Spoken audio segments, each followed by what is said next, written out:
Kumusta ba dyan? Kumusta ba dyan, Let? Kumusta ang weather dyan sa Malaysia? Lagi mainit dyan eh. Oo, mainit rin, mainit. Kahapon nga ay ayan, formal lang nagbukas itong 47th ASEAN Summit and related summits at isa sa pinaka-highlight yung pagiging parte na ng Timor-Leste kasi halos 2 dekada yung binabanggit bago sila naging member ng ASEAN. At mayroong nilagdaang trade agreement kahapon, bali 2 ito pero isa pa lang kahapon at bukas yung isa pa. Malaki nga daw ang magiging pakinabang ng bansa sa 2 kasunduan sa kalakalan na tampok sa ginaganap na 47th ASEAN Summit dito sa Kuala Lumpur. Sinaksihan ni Pangulong Ferdinand Marcos Jr. kasama ang iba pang leader ng mga bansang kasapi ng ASEAN ang handover ceremony ng Second Protocol to Amend ASEAN Trade in Goods Agreement o yung tinatawag nilang ATIGA. Ayon kay Special Assistant to the President on Investment and Economic Affairs, Secretary Frederick Go, ang mas pinalakas na ATIGA ang tugon sa kasalukuyang mga hamon sa kalakalan. Makikinabang-an niya rito ang mga negosyo sa pagpapabilis ng cargo clearance mula sa ASEAN sa pamamagitan ng mutual recognition ng authorized economic operators.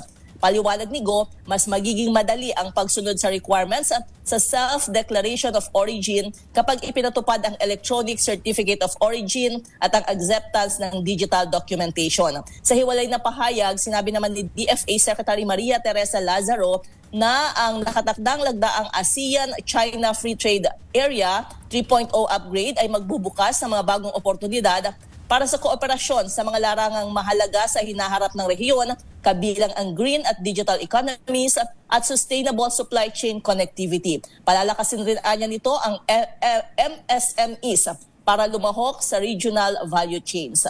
Ngayong araw ay inaasahang puno muli ang schedule ni Pangulong Marcos dahil kabi-kabila yung meeting dito sa ASEAN Summit.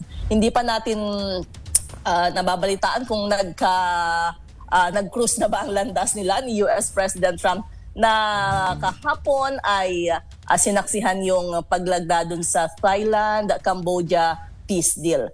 Kahapon ay nagkaroon din ng ASEAN-US Summit dito sa related summits dito sa ASEAN.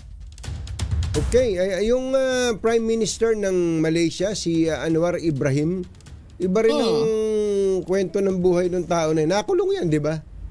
Nakulong yan, naka-recover, no? Siya ngayon ang pinuno ng Malaysia. Ganun talaga.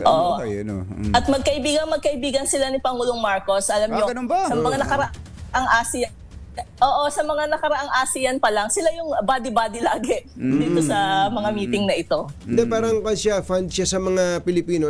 Si Erap kasi kahit na panahong ginigipit siya ni Mahathir inaampun-ampun siya ni Erap dito eh. Kahit kay Erap, very close yan si Anwar Ibrahim.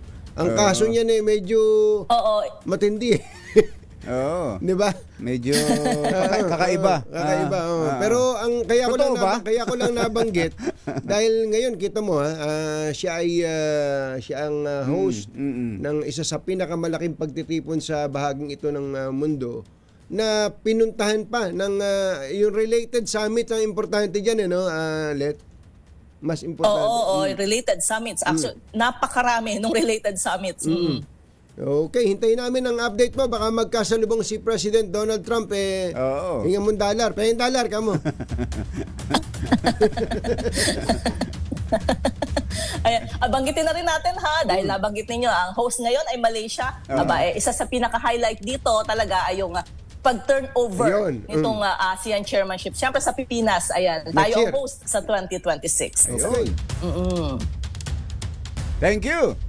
Mula sa Kuala Lumpur, Malaysia, ito si Let Narciso para sa DZRH. Una sa Pilipinas, una sa Pilipino.